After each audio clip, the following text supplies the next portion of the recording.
Welcome to Real Estate Coaching Radio, starring award-winning real estate coaches and #1 international best-selling authors, Tim and Julie Harris.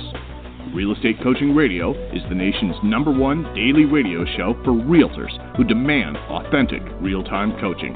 Get ready for fluff-free, unfiltered, full-strength honesty about what's truly working to get you into action, helping others, and making money now in today's real estate market.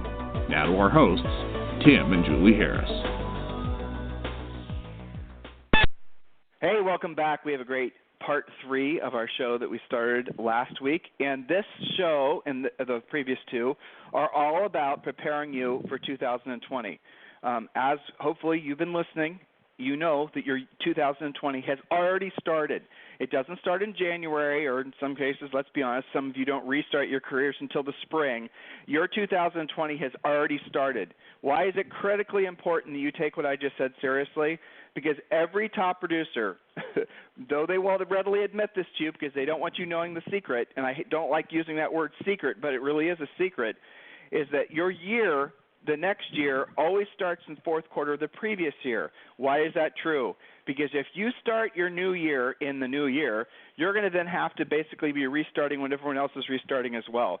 You're going to have to generate new leads. You're going to have to talk people into listing their houses. You're going to have to rebuild momentum. You're going to have to, shake off your holiday pounds and make all your other, all the other things that happen in the new year.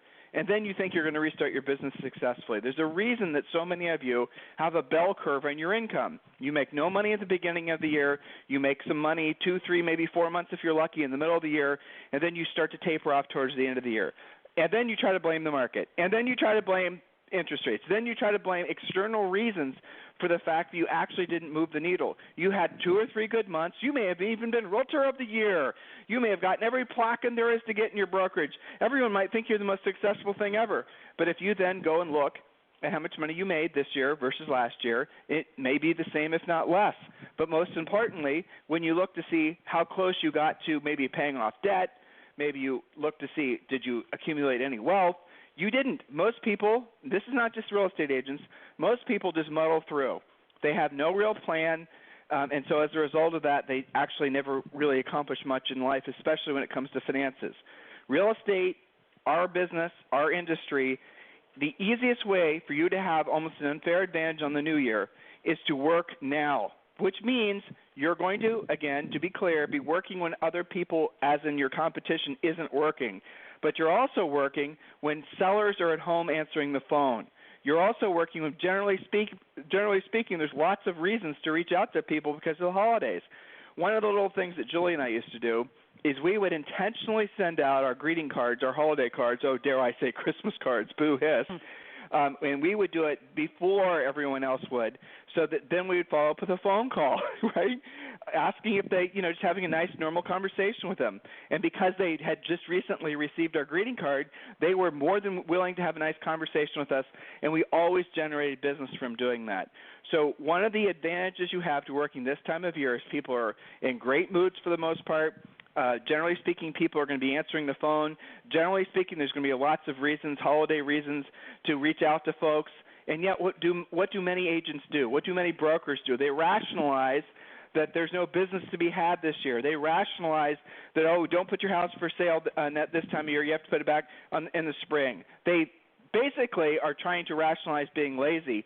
They might just be surrounded with other agents and brokerages and whatnot that are doing the same thing. Guys, you got to do the opposite of what most people do if you want to have the opposite of what most people have. And what most people do is the easiest, least confronting, essentially laziest approach to virtually everything in life, and that's the reason why most people are seemingly just muddling through life. If you want to have something exceptional, you have to do things that are exceptional, and for many of you, it's just simply a function of working in fourth quarter. It's not that hard. So to prove it to you, what this series of podcasts, which we're calling TFW 2020, which essentially means total effing war in your 2020, total war on all your complacency, total war on everything that you've been procrastinating, total war on just being lazy in general. I know you don't like the words I'm using because you guys want me to be a motivational speaker where I'm going to tell you how to find out your big why and how we're going to all act like it's a big psychology, get to know you, big kumbaya around the campfire type session. But we're not going to do that because it's intellectually dishonest for Julie and I not to be as honest and practical and tactical with you as possible. So we're going to tell you what we know to be the truth, not our version of the truth, but the truth about what it takes to be successful long-term in this industry. And obviously there's parallels when you start becoming successful in real estate by doing what you don't want to do when you don't want to do it at the highest level. That translates directly to other aspects of your life. You can't really be successful in real estate without really being, and by successful I mean where you're actually being of service to people, where you're making 75, 85% profit margins. In other words, you're running a very profitable business. You're purchasing rental properties. You're doing things to increase your net worth. There is almost never someone who's working efficiently like I just described who is going to have problems with their health or problems with their family or things like that. But it's fascinating how many of you think, and this is interesting, that in order for you to be successful in real estate, you have to sacrifice some of those other things. And what I'm telling you is you believe a lie, and you're choosing to believe that lie so you can rationalize not actually doing what you don't want to do when you don't want to do at the highest level in real estate. There's a paradigm shift for some of you. What if the exact opposite of what you were led to believe was true? For example, what if the reason why you're not having better health or better familial relationships or better whatever, what if maybe other aspects of your life, they're good, but they're not where you want them to be? Maybe the reason that those things aren't at the level that you want them to be is because your real estate business is not at the level that you want it to be. Because maybe you're one of these agents, and this is the sad part of our industry. We talk about this on our podcast all the time. Maybe you're essentially following a broken business model. Maybe you're trying to build a big and efficient team. Maybe you're trying to brand your way to success or buy leads or all these types of things. And you're saying, Tim, what are you talking about? I am working so hard. I'm spending all this money and time and effort trying to train people up to get them to be buyers agents and all the rest of it. Well, okay, but here's the fact. Those things, that's a bad business model. In this past 10 or 15 business years after the real estate bust, you have seen agents who are unwittingly beta testing bad ideas. In other words, there'll be some new company comes out, and I'll use an example without using the name, where they'll start doing targeted marketing. They're going to give you a list of who's in this particular neighborhood is going to be living or moving, and they're going to even mail postcards, and they're going to do all this stuff, and they're going to charge you all this money. They didn't know whether that would work or not. You were helping them beta test the idea, and you were paying for it.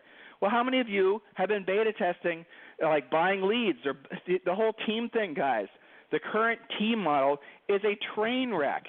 It's not. It was never designed around profit for the person who takes all the risk. Did you know that? Did you get in the business not to make profit? These are all the fascinating types of thoughts that you need to confront, because there's a difference between quitting a bad idea and quitting while you're ahead. I would rather have you guys rip the Band-Aid off now and realize that some of the things you believed were true, even if the most authoritative person in real estate said, in order for you to be successful, you have to do this, the other thing, the other thing. And maybe you're like, well, okay, if you're telling me I need to be a celebrity on Instagram, why would you lie to me? I guess maybe that's what I'm supposed to be doing. And hell, everyone else in my office believe it's true, so maybe that's what I should be doing. But you don't have the experience, or frankly, if we're being honest, guys, you don't really have the guts to say, raise your hand and say, you know what, that's a crappy idea. I'm going to tell you guys a true story. Julie and I were Howard Brinton stars from back in the 90s. Many of you don't know who Howard Brinton was. It doesn't really matter. At the time, Howard was probably the pinnacle of essentially a club you could belong to, let's just say that. And so when Howard made you a star, that was arguably the biggest honor you could receive in real estate. That's how prestigious this association with Howard Brinton was.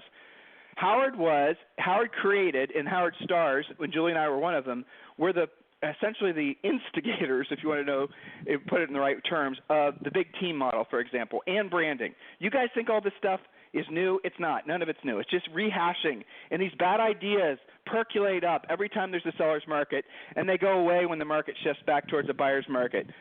Just trust what I'm telling you is true. Don't live through the pain. So we're at this Howard Brinton meeting. It's a private thing. just for the Howard Stars. I only vaguely remember what the room looked like, but it was at a Ritz-Carlton someplace. It was a big, long conference table. There were probably 40, maybe 50 people at the table. These were like the best and brightest in real estate. Julie and I were still in our 20s, and so we were like a little bit, well, I can't believe we're here kind of thing. And so we're listening to all these people talk about teams. And all the people who are Howard Stars were mostly the age we are now. They're in their 40s. And we're listening to them talk about teams. We're listening to them talk about buyer's agents and adding staff and having people to go on listing appointments with them and all these They just went on and on and on. All the crap you guys think works, most of you. And so what happened then is I was listening to all this, and Julie and I had sold over 100 houses our first year, and essentially all the money we earned went into our pocket. We didn't buy the business. We could have, but we didn't. And it was like 90% profit, okay? All right, so and we bought some rental properties. We were actually doing what we set out to do, which is make ourselves rich, was have enough passive income where our money worked for us. We no longer had to work for our money. So we're in this room. We're listening to the quote-unquote best and brightest talk about their big teams and whatnot. And I started asking questions about profit because it doesn't take too long to figure out if you're going to piss away all your money delegating everything, you're not going to have any profit left. And, I'd ask questions about that, and they would never answer them. This was the first indication I knew that there was a sickness in real estate. And so then I'd ask some more questions. And, there's that Tim and Julie. They're just youngsters. They don't know what they're talking about. The whole point of real estate is to form a big team. Remember, guys, this is back in the 90s. You guys think all this bullshit's new? It's not. It's been around for decades. And so then one time I asked this question. So Howard, and I'll never forget this, Howard was talking about how he was a proponent of cross-training your staff. So, and of course, he was providing training to do just that. So you would send your buyer's agent to a buyer's agent university or whatever it was called that Howard Britton would be providing. It would cost like $5,500, and then there would be another thing for a listing that was $5,500. And he was trying to get these agents, these Howard Britton stars, to cross-train their staff so that the staff then would be trained to – and Howard's training was great, so don't get me wrong. And he did a great job. We loved Howard, so please don't misunderstand what I'm saying. But what he was doing is he was building a business around trying to get these people, these Howard stars and everyone else, to then pay $5,500 to have their staff trained to do each other's jobs. And I asked this question, and I'll never forget what happened. I raised my hand, and I was the only one that asked this question. Remember the best and brightest in real estate, and I was just some goofball from Columbus, Ohio. And I said, if we cross-train everyone to do all these different jobs, they won't need us, and they'll quit and start their own real estate businesses. And he got so pissed at me. I had never seen him get that mad to anyone. He was pissed. He practically threw me out of the room. How dare I ask that question? How dare I ask a question? We're supposed to be making our team members better. We're supposed to be cross-training them to make the best real estate agents out of them. It's our job to cultivate success in the staff members who work. No, it's not. It's our job to run profitable real estate teams where we, as the risk takers, can then have enough profit that we can buy assets that are that produce income so that we can be rich where our money works for us and we no longer work for our money. I mean, isn't that the reason you get in business? You got in business to run some sort of adult daycare where you're supposed to be cultivating the best and brightest like you're some sort of Ivy League university? That's bullshit. And I still think it's bullshit because it is bullshit because guess what happens? When you do that, they quit and start their own businesses, of course. I mean, duh. You know, and that's the ultimate fallacy of these team models is that you're hiring people who are just going to quit and start their own businesses. But even if that weren't true, it's still a terrible business model because there's no profit left. And there was no profit back in the 90s. And this was before, okay, just to date us, this was before the Internet, basically. Okay, the Internet. Millennials, there was a day before the Internet. Yeah, I mean, we bought timandjulieharris.com, the URL, like the first month you could buy URLs. That's how ancient our URL is. This is back in 97 or 98 or something. And, yeah, so trust me, Julie and I were always trying to basically be on the edge of what was relevant in the real estate business. We're not just artifacts from a bygone era, but we were focused on making a profit. We were focused on essentially why we got in the real estate business, and it wasn't to just basically, pass transactions. It was actually to make a profit. And it was so obvious, even, Julie and I were English majors, for God's sake, But it doesn't take some sort of fancy MBA from Harvard to figure out that business model was terrible. And again, that was back before you could buy leads. That was way before Zillow, way before Realtor.com, way before all that. So nowadays, and that was back when you could get 7% commission too. So back then, the business had more margin. There was more money to be made. There was less places to spend your money. If you were going to do marketing and advertising, you were doing direct mail, maybe you were doing billboards, you were doing silly stuff like that. Nowadays, there's so many different ways to waste money. It's crazy, and the margins are smaller. So there was no profit in the big business or the big team model then, and there's absolutely no profit in it now. And yet, how many of you are getting into real estate, walking into your real estate offices, and hearing people pound you with, well, you have to form a team? Don't you intuitively know that's not why you got into real estate? That doesn't make any sense, does it? You have to buy leads. No, you don't. You can learn how to generate your own leads. Oh, you have to work with buyers for the first, however many years. There's some unwritten rule that you can't be a listing agent when you first get your license. That's not true. You can be a listing agent the second you get your real estate license. Guys, come on. Treat this as a business. Don't be so seduced by what other people want for you. Focus on what you want for yourself. I assume you got in this business because you wanted to have freedom of schedule, essentially have the self-satisfaction of being a successful business owner, but you also did it to make a profit, whether you know that or not. Otherwise, you guys are running nonprofit businesses, which is unfortunately the case for most brokerages nowadays. Guys, this stuff all rings true with literally tens of thousands of you because you intuitively know what I'm saying is true. I had 2 coaching calls today with some really great clients, and one of the questions, because everyone has their mind a little bit wander this time of year. It's easy. So I asked them this question just because, I'm busy, I'm doing this, I'm doing the other thing, but they were starting to waste time on things that didn't actually produce results. So I asked them this question. I'm going to ask listeners this question, and Julie's going to wrap up the topic of your 90-day massive action plan. So if you had there was a contest. Julie and I started a TV show.